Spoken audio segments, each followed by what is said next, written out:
Galactic greetings. This is a reading connected to the Capricorn Waning Crescent phase of today, and we will be going over your dream and how your dream relates to your multidimensional self-care.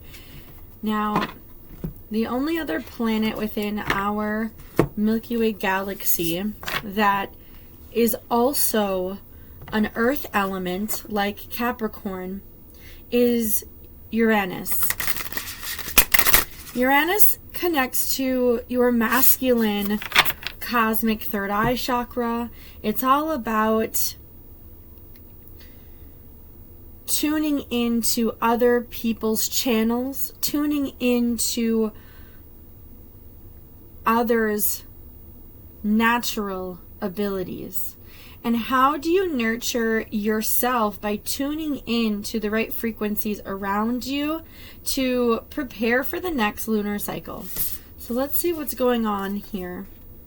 Pine spirit, there is a sense of purification. There is a sense of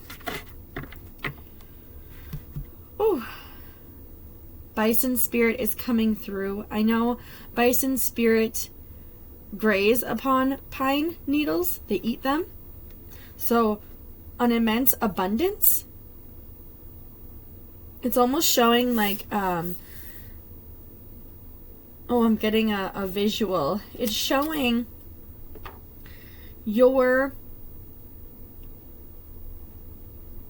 digesting everything that had occurred this past cycle. So imagine if you feel any physical frustrations because you are attempting to push forward, know that you are in the midst of digesting energy, vibrations, manifestations. And just as we digest food, we probably should not be pushing ourselves. Spirit is being adamant about not pushing yourself to upset your belly.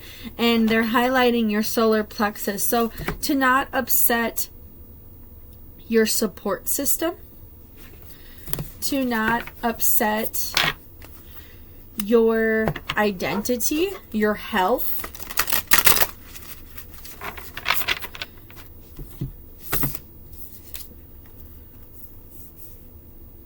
You're using your power accurately.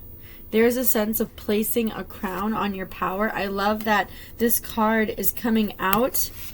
The number 8 is also strength.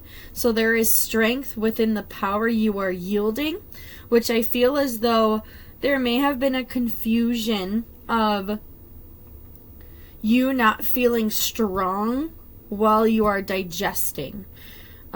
You could feel like there needs to be, Capricorn, there is a very much need to use what you have around you to accomplish something. And this is really saying you can rest and sit in your power and everything continues to be done. Wow.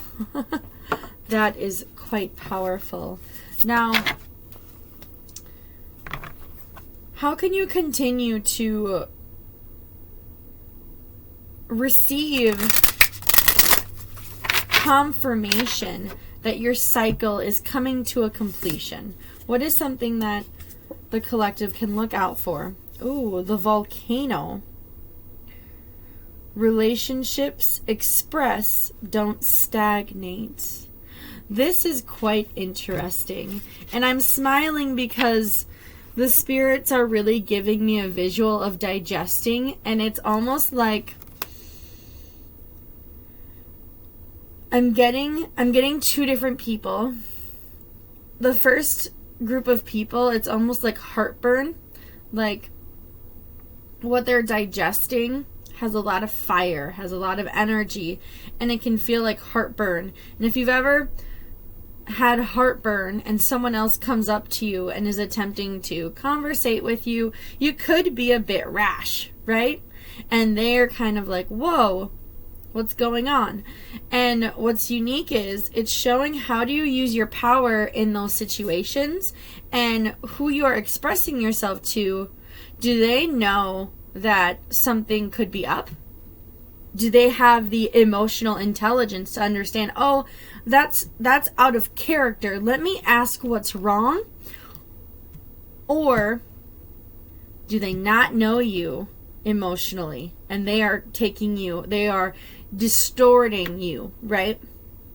So there's that group of people. And I feel as though there's been too much care in the perspective others have of you.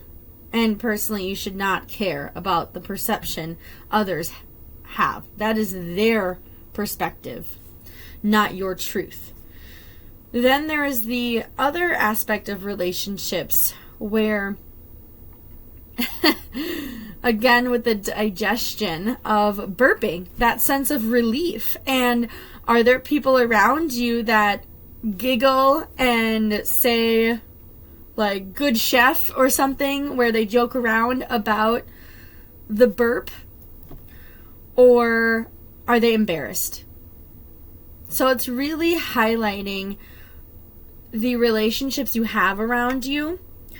Who is around you that uplifts you even during those digestive situations, whether it be heartburn or belching, or obviously we're talking in an energetic manner, but spirit is relating it in a physical manner. And how do they relate? How do people either respond or react to that? And do they have the emotional intelligence, or do they have the humor to continue viewing you with no judgment? Or are they judging you? And this is really helping to purify your environment. Wow. And that's when you'll know your cycle is coming to a completion. That's when you'll know whatever intentions and blessings you accepted this past cycle, they are locking in. And they're really, the spirit is being firm that you never lose blessings and manifestations. But let's say you continue having relationships that are embarrassed of you, or do not have that emotional intelligence to know something is up, something isn't quite right with you. And it's showing that if you keep choosing relationships like this, then you are choosing them over these blessings and intentions.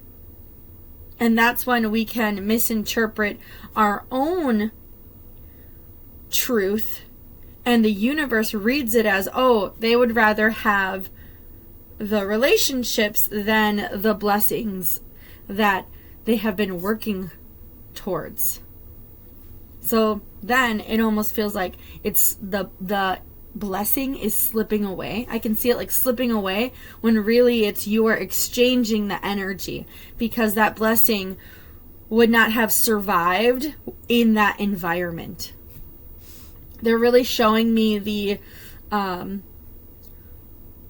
plant that is withering away, but then you change its soil, you change its pot, you put it towards the sunlight, and now it begins growing. And that's what the universe is doing, and making sure that the right relationships are around you for the accurate growth of your blessing. Wow. Every star is a doorknob. This is going to lead to so many opportunities. So many opportunities. Once you realize, when you take control of your environment, and it's not saying you are micromanaging or controlling, it is saying you have the ability to choose your environment and your circumstances. You have the ability to change the perspective.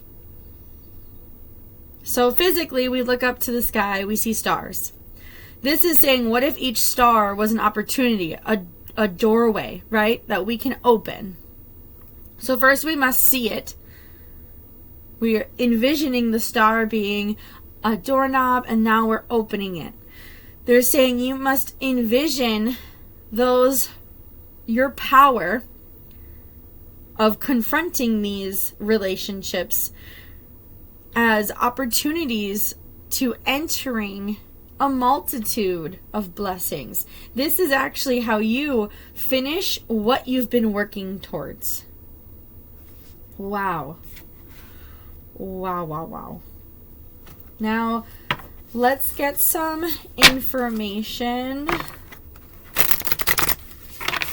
about transmutation.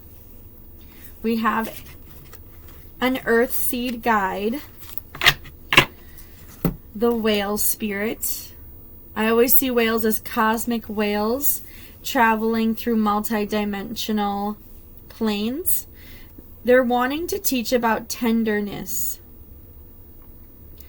how to show compassion and forgiveness. Oh, interesting. So this seems a little backwards, actually.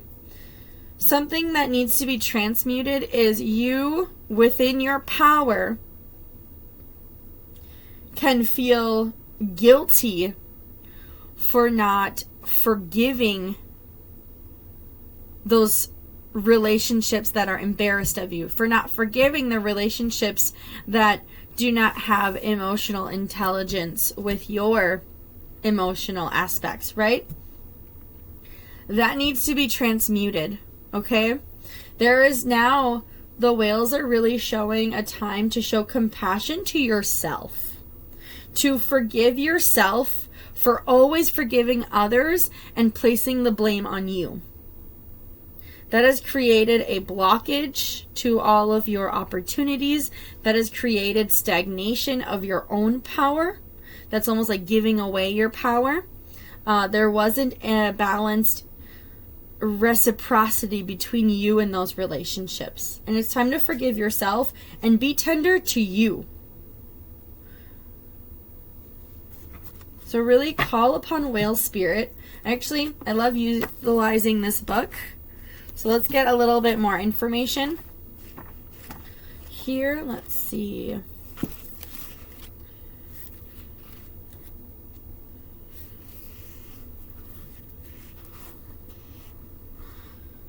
Express yourself through your voice by singing, humming, or chanting simply for the pure joy of doing so.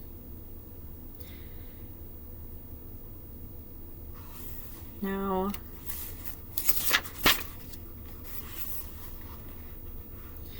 you want to have a more consistent flow of abundance and nourishment in your life. If your life feels so chaotic that you often feel overwhelmed and you want to find peace and calmness in the midst of these circumstances, which it can feel chaotic if you are expressing yourself in front of beings that are only wanting to misunderstand you. So it's time to forgive yourself. Let's see this last part about resting and your dream realm. Astrophyllite and ginkgo. Star elders. Connect with star beings. Connect with your star council, your star elders. I always say there is 5 or more star elders around you. So if you can think of your ancestors, even family members that have passed away, beings that guide you, they are not your higher selves. They're also not spirit guides. They're more of a council that build your spiritual team. Call on these star elders. If you have astrophyllite, this is going to enhance your ability to connect to these higher vibrating council members. They're going to give you different synchronicities. They're going to show you your 12th dimensional blueprint. It's going to look like a map. You may not understand what is on the map, but that's not the point. The point is understanding everything on this map is your right, and you get to use it with your personal power. So it's almost like you've been driving a vehicle, and all of a sudden your vehicle gets updated with new parts, new gadgets, and you are given a manual on how to use these new parts. This is your 12th dimensional blueprint. It shows you, when the time is right for you, how to utilize these new and natural abilities that are coming in now that you are expressing yourself in these new opportunities. Work with ginkgo leaf, whether that be looking at a picture of a ginkgo leaf or having a ginkgo tree in front of you, or ginkgo essential oil, however you choose. Even if it's just looking at this picture of a ginkgo leaf, that's really going to assist you in grounding yourself, because this can feel like a lot of energy to relate to your actual life. Even before you go to sleep, tapping into the ginkgo leaf and allowing it to bring rest and to declutter your life and to really ground you into your new reality. Wow. Thank you so much. I appreciate all of you. This is a time to reflect with thanks, reflect with gratitude within your cosmic heart, rest your divine soul, and restore. Namaste, blessed. My name is Evren Ryu. I'm a galactic shamanic practitioner at Cosmic Energy and Spiritual Wellness LLC. If you are interested in a personalized reading, check the bio section.